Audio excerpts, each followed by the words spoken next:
Destination Freedom.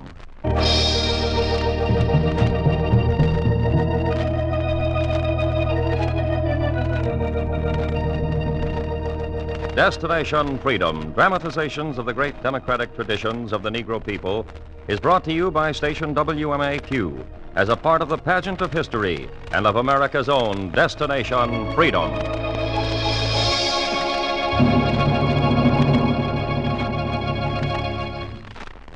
In the past decade, the soaring popularity of the swoon crooner has been one of the most spectacular phenomenon in popular music circles.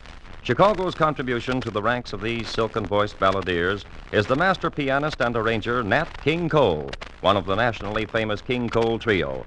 In a chapter entitled Kansas City Phone Call, we bring you the Cole story.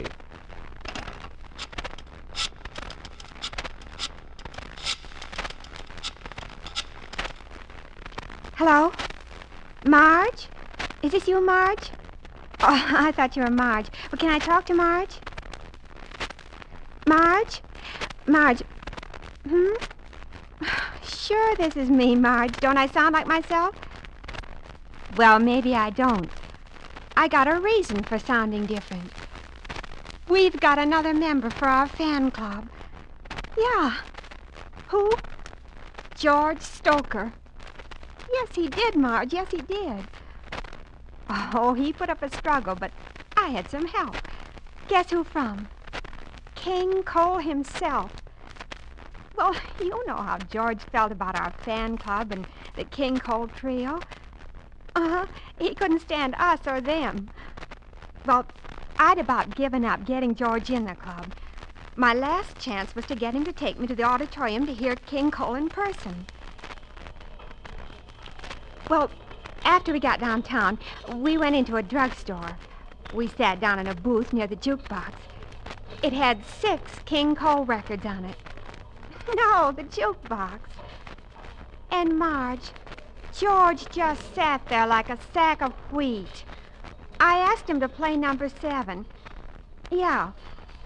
Well, he wouldn't, so I reached over and plugged number 7 myself.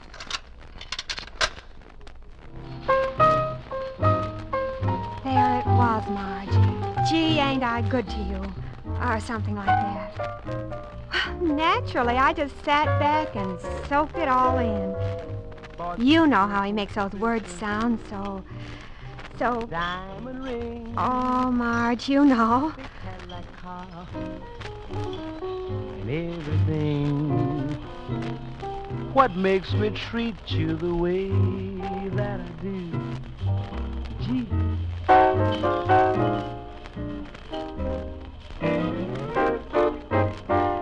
Baby, ain't I good to you?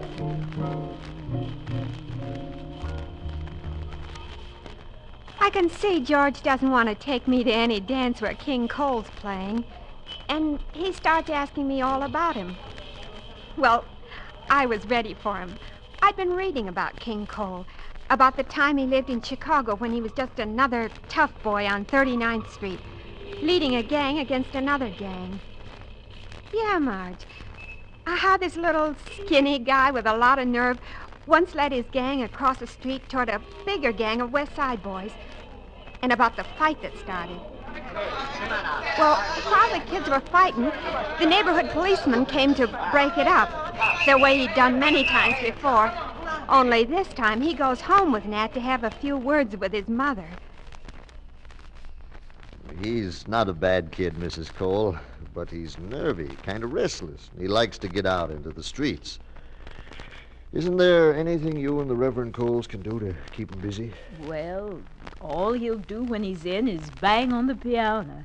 You know how much noise that makes. The neighbors complain. Well, then, why don't you give him music lessons? Maybe he'll learn how to play good. Won't disturb nobody. Well, I'll see. And that's when it started, Marge. Nat's mother decided to let him study piano. And the very next day, she took him to Mr. Honeywell's private music school. come right in, Mrs. Cole. Come right in. Is this the young man you want me to teach? This is Nathaniel. And can he play the piano at all? He just bangs the keys, can't read a note. Well, I'm afraid I must listen to him play first, Mrs. Cole. You see, I only take students who have marked ability.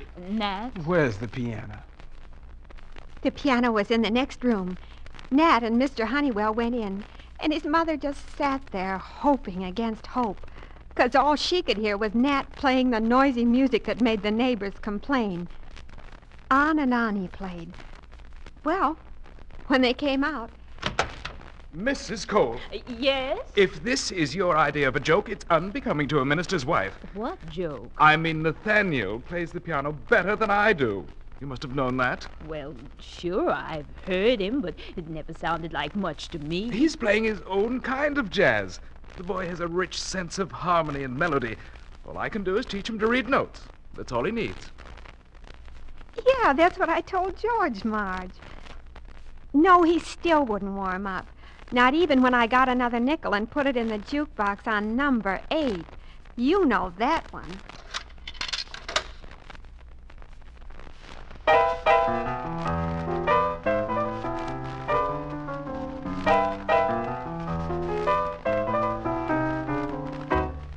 And can you imagine?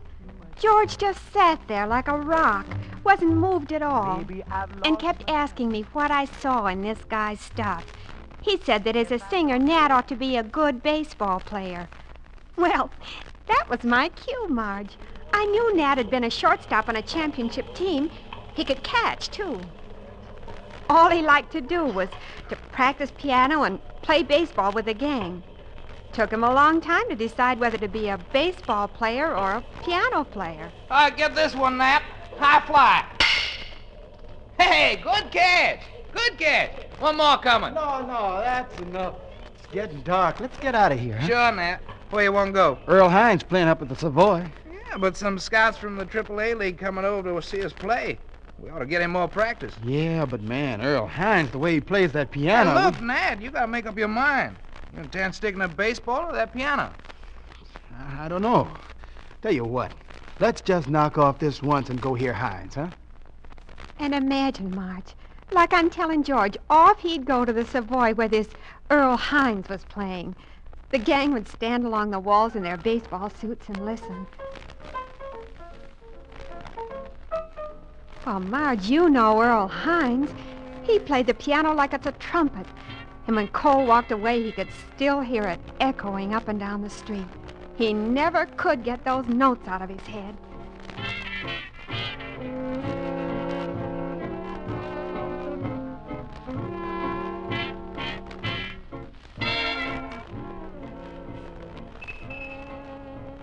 Say, Nat, wake up. Huh?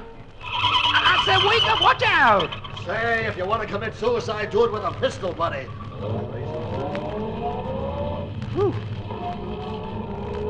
Hey, Nat, what's the matter with you? Another inch and you've been hit. Wake up. I was thinking about me leading a band. Yeah? Like Earl Hines. Playing that piano the way he plays it. You mean you want to quit baseball playing? Been thinking about it. Sax, what'll the gang think of me being a band leader? Gee, I don't know. Can you make a living doing it? All you gotta do is find somebody to play for. Yeah. Hey, and Nat, come on up and see my old man. He's in the Elks. He was telling me about some Elks ball they're giving tomorrow night. They'll need music. Maybe the kind we can play. Come on.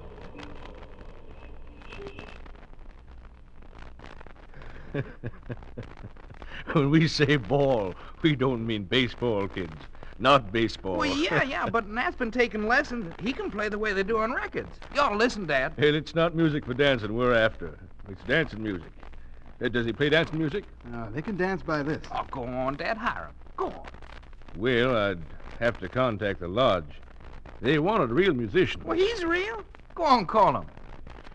Well, all right. Hello, Central. Give me Vincennes 8,000.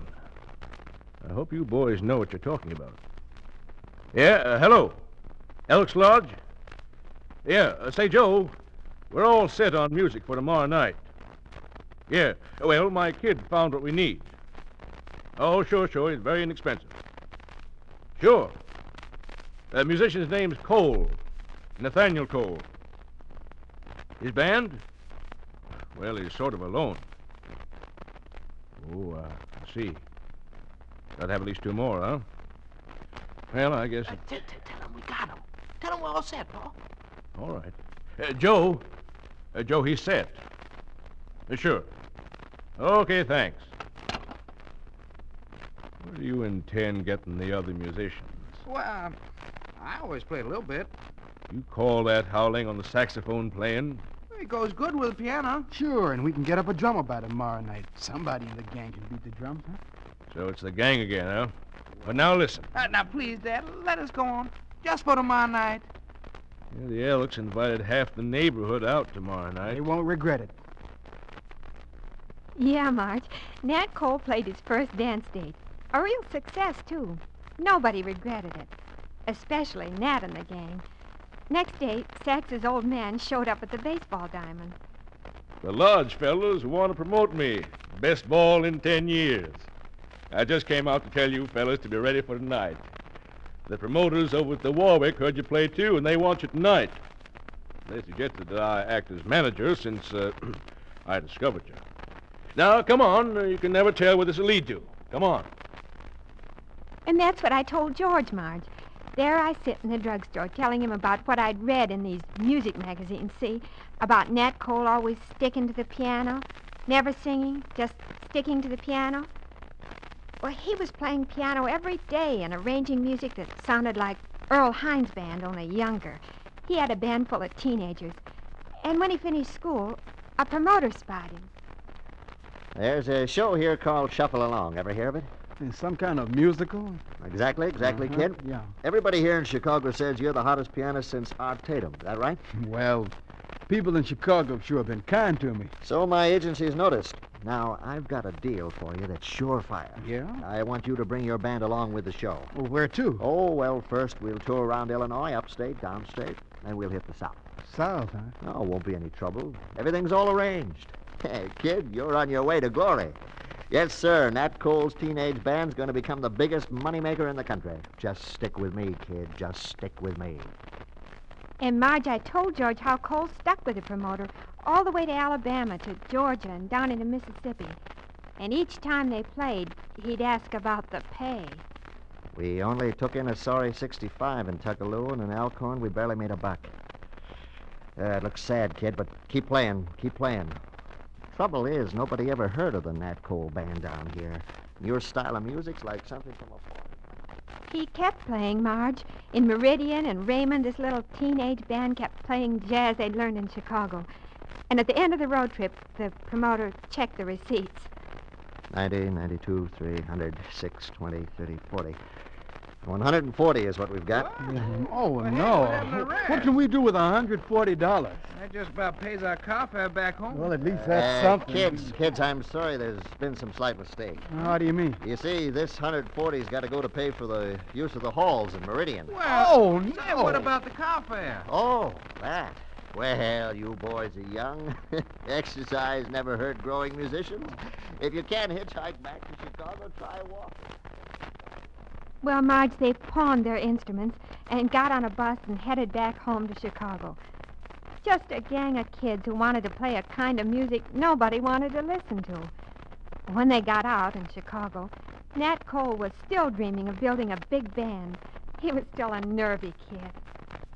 Say, look here what it says in the papers about California, you guys.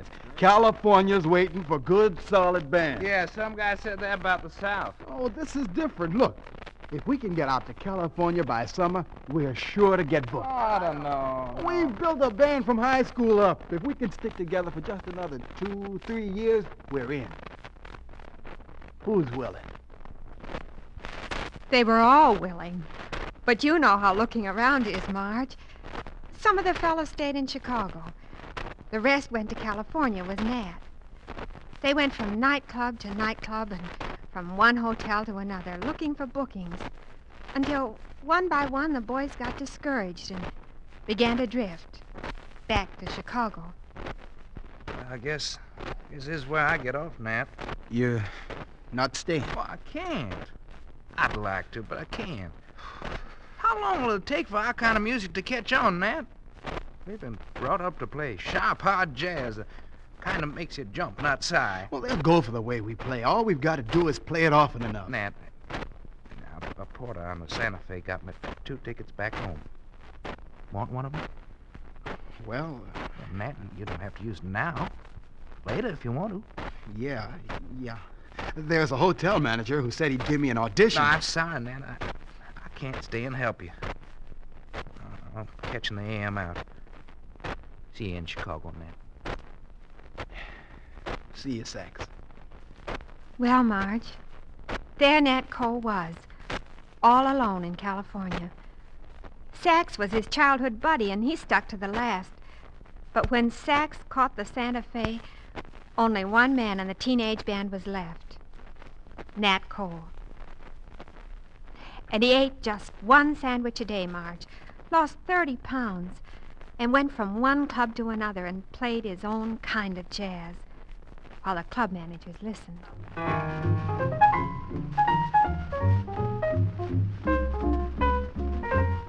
That'll be enough, Cole. That'll be enough. Well, there's more to it. And not for us. You see, your music's not sentimental enough. There's no moons and Junes in it. It's so sharp, unsentimental. Well, that's the way jazz is. And that's why you're losing weight. All right. Thanks, anyway. Oh, say, just a minute. Yeah? Of course, if you had a couple more men with you, maybe I could use you. I need a low-price group to fill in when my big band's in intermission. Maybe I can get some of those wrinkles out of your stomach. See you in the evening.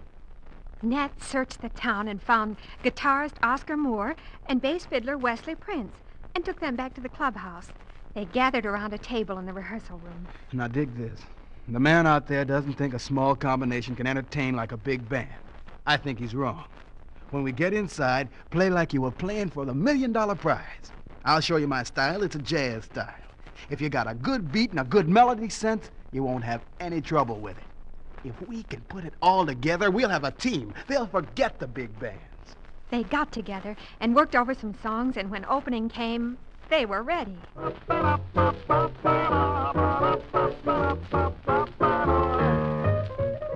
They played through number after number, that same fiery rhythm he'd learned in Chicago. And the patrons listened.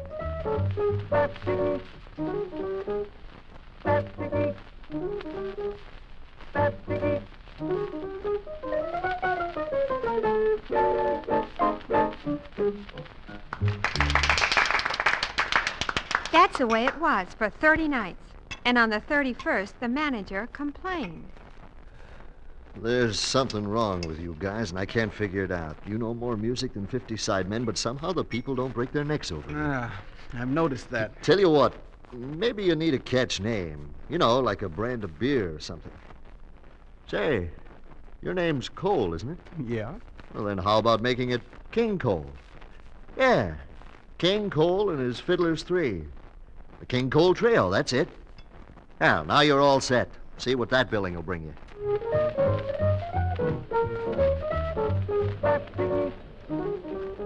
They played under the new name, and the applause was just the same, until one old woman came into the club, heard the music, and said, Manager! Manager! I want the manager. Is something wrong, madam? Isn't the service all right? Oh, the devil with the service. I came here to hear singing. Oh, well, you just happened to hit the wrong nightclub, madam. You see, we don't have... What's wrong with the piano player's voice? King Cole? King Cole or Hut, whatever you call him, have him sing. Well, it's this way, madam. He plays the piano, but he doesn't sing. If he plays the piano, he can sing. My grandfather was the same way. Why, he played the piano for 17 years until someone stole it from him and forced him to sing. And that was the day of his deliverance. I know, madam. Now, if there's anything else I can do for you... You're not going to have him sing? Madam, please. That's all I wanted to know. Good day to you, sir. Ma'am, are you the one who wanted to hear singing? I tried to tell her, Nat, that you didn't sing. Yeah. It's enough to play the piano the way you do. Young man, did you ever hear Sweet Lorraine? Sure. I want someone to sing it for me now. Will you? Well, sure. Sure, ma'am. You just sit back down. The piano player consulted with the fiddler and the guitarist, then got off on Sweet Lorraine. Now when it's raining, I don't miss the sun. Because it's in my baby's smile. And to think that I'm the lucky one that will lead her down the aisle.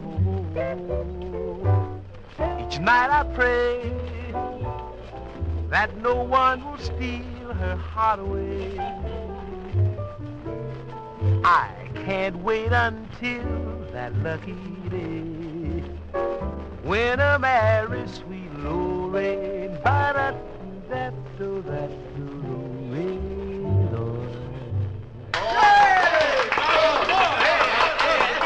night, Nat Cole walked out of the club with applause ringing in his ears, louder than he'd ever heard it before. He couldn't figure it, though.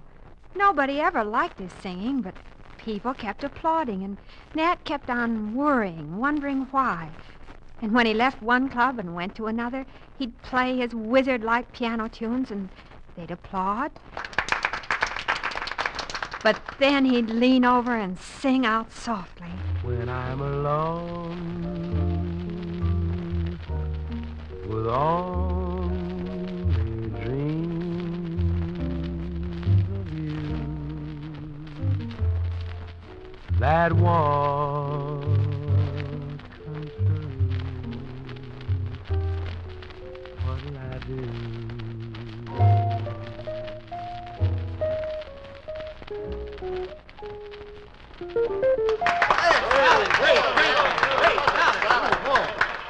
It was something Nat couldn't explain, Marge. I kept telling George how he went from club to club and how the pay was getting better, and Nat started making up songs he'd put together from old jokes and old phrases. You see, the song came from a joke my father used to give in Sunday school. Yes, go on. Well, I made a song out of it. Thought you might want to, well, handle it, you know. Let's hear it. Okay, boys. Straighten up and fly right. Straighten up and stay right. Straighten up and fly right. Cool down, Papa, don't you blow your top. Fly right. You expect me to buy that? Well, I'd hoped. For how much? Well, to tell you the truth, I'm a little short now. I'd give it to you for, say, $50. Is that too much? Huh? Yeah, it's robbery, sheer robbery. 50? Well, just because you're broke, I'll do it. For no other reason. Here, sign this. Thanks. Don't mention it, don't mention it. And you know how much we played that in the jukeboxes, Marge. Yeah, I told George. Well, at the end of the year, the piano player came back to the buyer.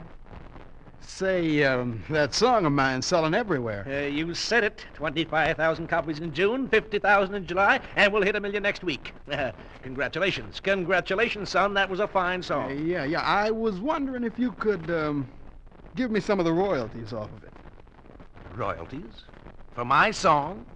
I wrote it. I bought it. You got your $50 cash. Well, What more do you want, son? I see what you mean. You didn't know it would hit. Well, one never knows. It's just one of those things. You'll learn. Nat went on singing. Oh, you know, Marge, how we went for his records.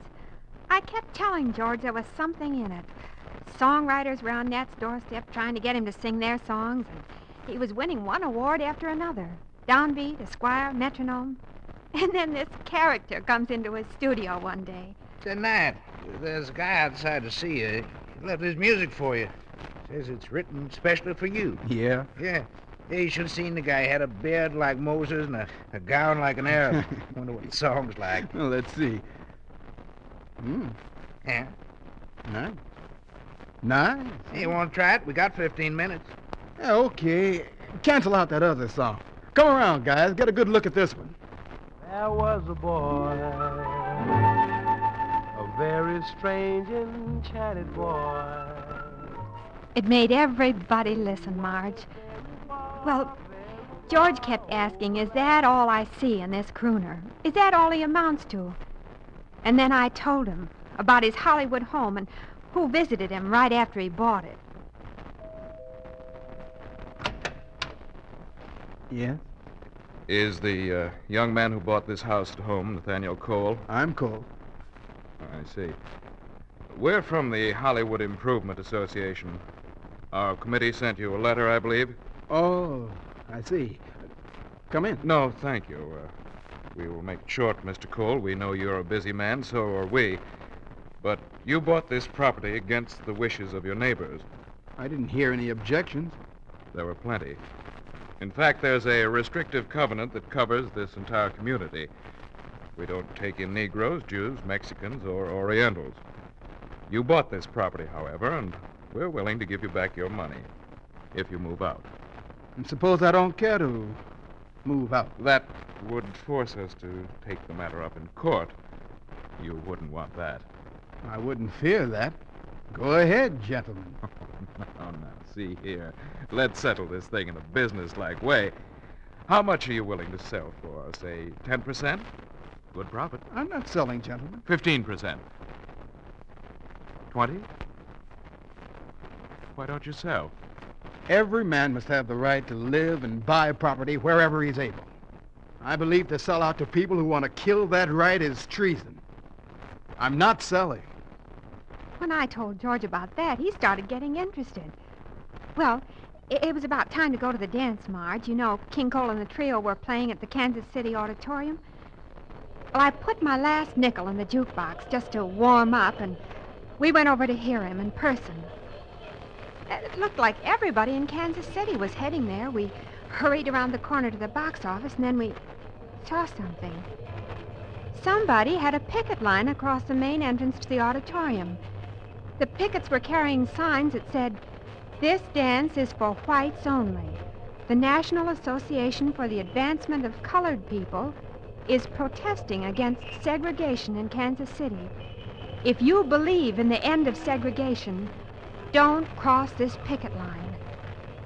That's what the sign said.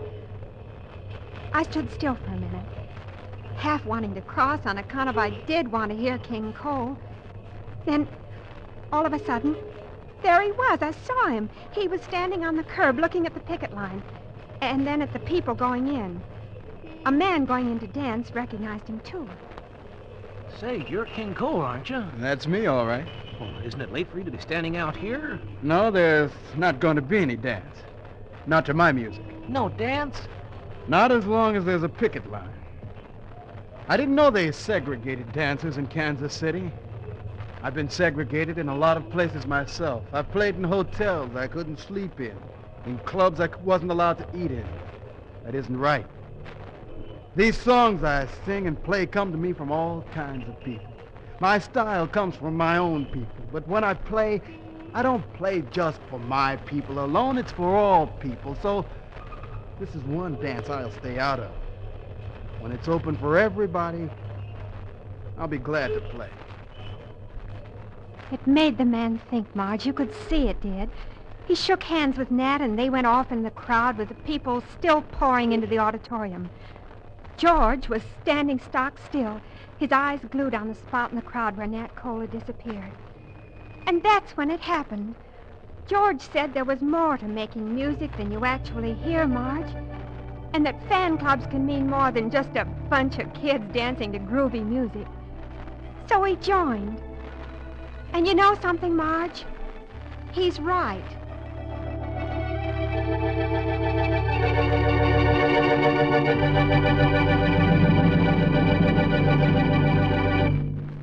You have just heard Destination Freedom's dramatization of Kansas City Phone Call, the story of pianist-composer King Cole of the famous King Cole Trio.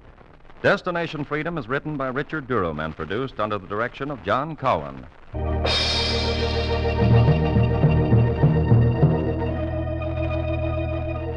The role of Nat King Cole was played by Oscar Brown, Jr., and the narrator was Norma Ransome. Others in the cast were Wezlynn Tildon, Dean Olmquist, Russ Reed, and George Kluge. The special music was composed by Emil Soderstrom and played by Mary Sinclair and Jose Bethancourt.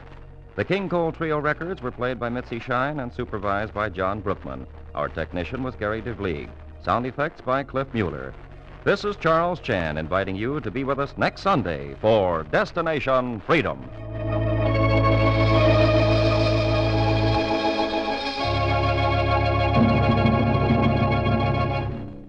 This is NBC, the national broadcasting company.